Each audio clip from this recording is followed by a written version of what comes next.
అందరికీ నమస్కారం. మన కథలకు స్వాగతం. ఇవాళ మన కథల్లో షిరిడి సాయినాథుని గురించి చెప్పుకుందాము. మహారాష్ట్రలోని షిరిడి అనే కుగ్రామంలో వేప చెట్ల సమూహం మధ్యన ఒక చెట్టు కింద ధ్యానముద్రలో 16 సంవత్సరాల పిల్లవాడిగా గొర్రెల కాపరి కనిపించిన బాబా షిరిడీలోని ప్రజలకే కాకుండా చుట్టుపక్కల అందరికీ కూడా స్వయంగా వైద్యుడైనాడు, గురువైనాడు, దైవమైనాడు, ఆత్మబంధువైనాడు. అనారోగ్య సమస్యలు, ఆవేదనలు, అశాంతులు, కష్టాలు తీర్చాడు. ఆనాడే కాదు, ఈనాడు కూడా పిలిస్తే పలుకుతారు బాబా. ఆయనకు కావాల్సింది ఏంటంటే శ్రద్ధ, భక్తి, సహనం, సబూరి. ఇవి ఉంటే సాయి తప్పక అనుగ్రహిస్తారు. మరి ఆ సాయికి నా శక్త్యానుసారం ఒక స్వర పుష్పము సమర్పిస్తున్నాను, వినండి. నచ్చితే ఒక లైకు, నలుగురికి షేరు. ఎలా ఉందో కామెంట్స్ పెట్టండి. మన ఛానల్ని కాస్త ఆదరించండి ప్లీజ్ అండి.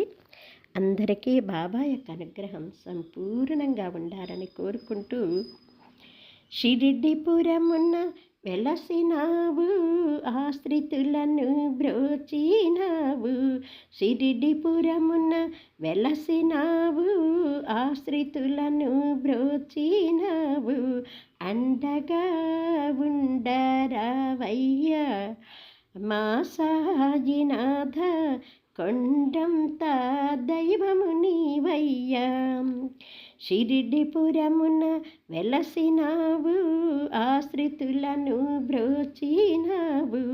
అండగా ఉండరావయ్యా మా సాయినాథ, కొండంత దైవము నీవయ్యా.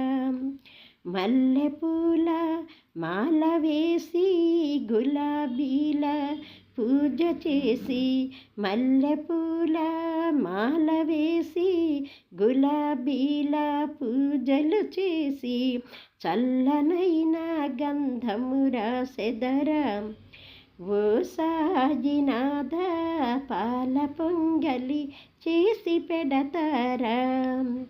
మల్లెపూల మాల వేసి, గులాబీల పూజలు చేసి, చల్లనైన గంధము రాసెదరా ఓ సాయినాథ, పాల పొంగలి చేసి పెడతారా. షిరిడిపురమున వెలసినావు, ఆశ్రితులను బ్రోచినావు.